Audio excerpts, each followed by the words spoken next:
Assalamualaikum warahmatullahi wabarakatuh. Salam Ayoders.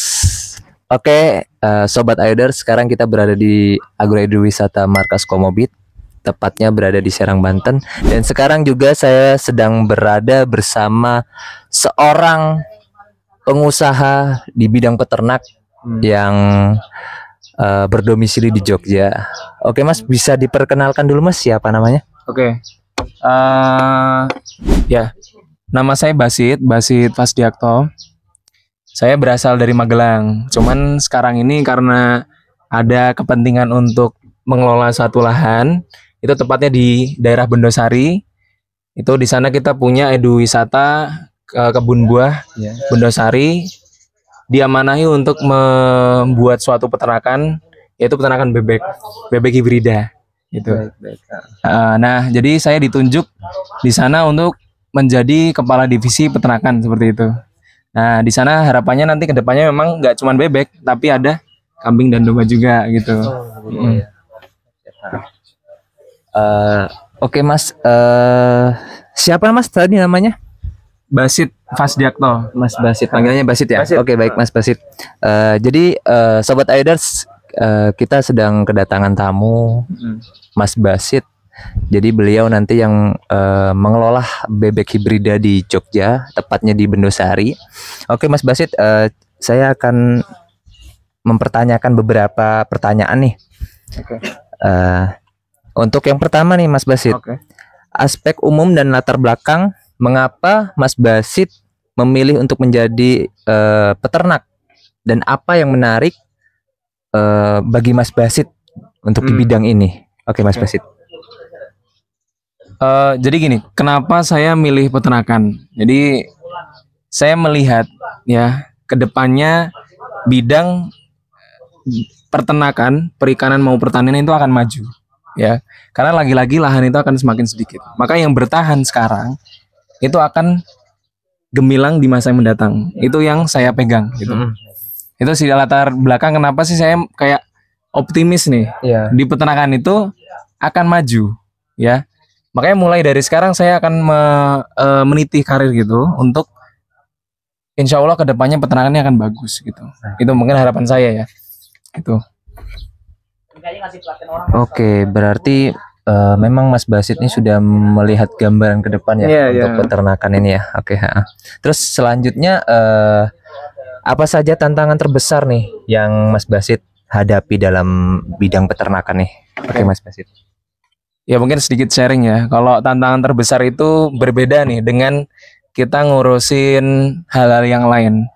Kalau beternak itu, kalau kita nggak sayang sama yang kita ternakin, itu biasanya gagal, nggak jadi seringnya. Kenapa? Karena kasih sayang itu adalah faktor X yang terbesar dibanding yang lain. Ya terlepas dari sanitasi ya penting ya kan, perawatan, pemberian makan ya itu penting, pemberian minum itu kan harus suatu hal yang wajib, tapi kasih sayang itu adalah faktor X yang mana itu sangat mempengaruhi keberhasilan dari beternak gitu.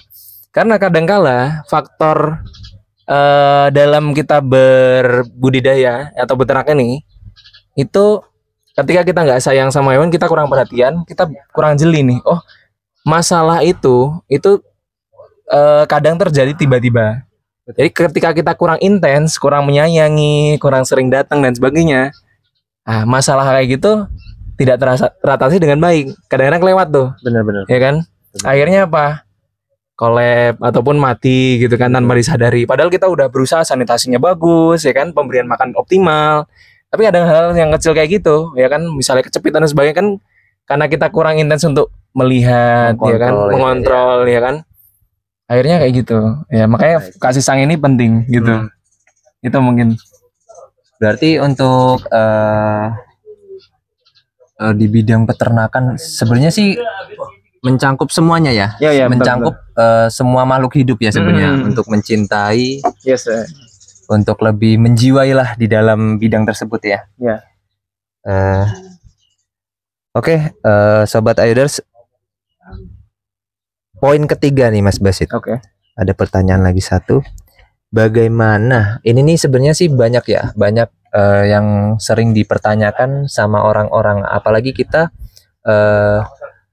berternak itu kebanyakan ya, kalau sekarang kan lahan tuh udah nggak terlalu luas ya, banyak perkampungan gitu kan. Nah ini yang sering ditanyakan sama orang-orang umum lah bahasanya. Bagaimana Mas Basit itu mengelola limbah dari peternakan itu? Baik Mas Basit, coba diperjelas. Oke, jadi di Bendosari itu kan harapannya adalah edu wisata ya. Gimana caranya kita membuat suatu peternakan ataupun hal yang lain itu tetap sistematis dan tidak mencemari lingkungan, ya kan? Kami membuat suatu sistem di mana kotoran itu dikelola dengan baik, yang mana kita integrasikan dengan ladang jagung gitu. Nah, pemilihan ladang jagung ini kenapa? Karena jagung ini bisa kita untuk kedua lini. Satu, peternakan domba. Yang kedua adalah bebek gitu. Jadi limbah yang berbentuk cair ya kan, bebek itu kan biasanya identik ketika buang kotoran ketika minum, ya kan? Nah, itu dengan sistem yang baik membuat kotoran itu bentuknya cair masuk ke dalam sapi tank. Sapi tank itu kita aliri ke ladang jagung. Nah, dari ladang jagung itu kita integrasikan ke domba maupun bebek itu sendiri gitu. Oke, baik. Gitu sih. Oke.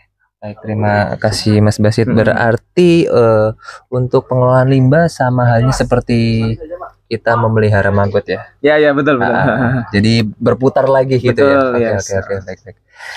Oke, Sobat Ayoders, terakhir nih Mas Basit, saya mau minta wejangan atau motivasi lah untuk teman-teman Sobat Ayoders sekalian yang berada di luar sana yang ragu akan melangkah atau memulai sesuatu hal terkhusus di bidang peternakan, Mas Basit. Coba Mas Basit.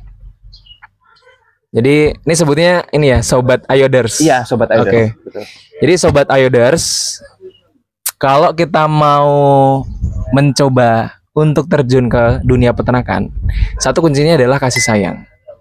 Teman-teman punya rasa kasih sayang di mana? Ya, cobalah beternak dulu. Mungkin beberapa ekor ya. Nanti kita akan alami, oh ternyata beternak itu dengan mungkin misalnya beternak bebek atau ayam sebagainya. Oh ternyata menyenangkan gitu. Itu yang harus dipahami dulu. Ya, karena rasa senang itu akan menumbuhkan motivasi yang lebih, gitu kan. Kadang-kala ya kan, karena orientasinya kita ke money oriented ya, ke uang. Akhirnya kita kurang mempedulikan peternakan. Si ternak itu sendiri. Betul.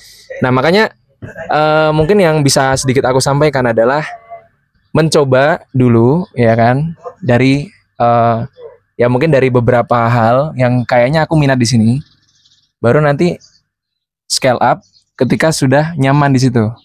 Ya, karena bisa dipastikan ini ketika teman-teman itu kurang kasih sayang lebih sama apa yang diternak, yaitu bisa jadi ya batu yang mungkin bisa menyandung teman-teman, akhirnya mana kurang berhasil di situ. Tapi jangan patah semangat, karena peternakan itu adalah salah satu ya mungkin yang dijalankan Rasulullah ya, dan hampir bisa dipastikan kedepannya ini adalah masa istilahnya akan ada masa suksesnya itu peternak ini gitu. Maka jangan takut dan terus jalani, insya Allah akan baik kedepannya, seperti itu. Baik. Terima kasih Mas Basit. Jadi Sobat Ayoders yang masih ragu akan memulai di dalam suatu bidang apapun itu, terutama di bidang peternakan, intinya jangan ragu, mencoba, dan kuncinya satu ya Mas ya, untuk mencintai ya. Ya betul. Untuk mencintai itu Sobat Ayoders. Oke Sobat Ayoders, terima kasih kembali nih Mas Basit telah Sama-sama memberi waktunya. Dan untuk Sobat Ayoders, jangan lupa tetap semangat dan jangan ragu untuk memulai sesuatu yang baru. Oke Sobat Ayoders, sekian dari saya. Assalamualaikum warahmatullahi wabarakatuh. Salam Ayoders.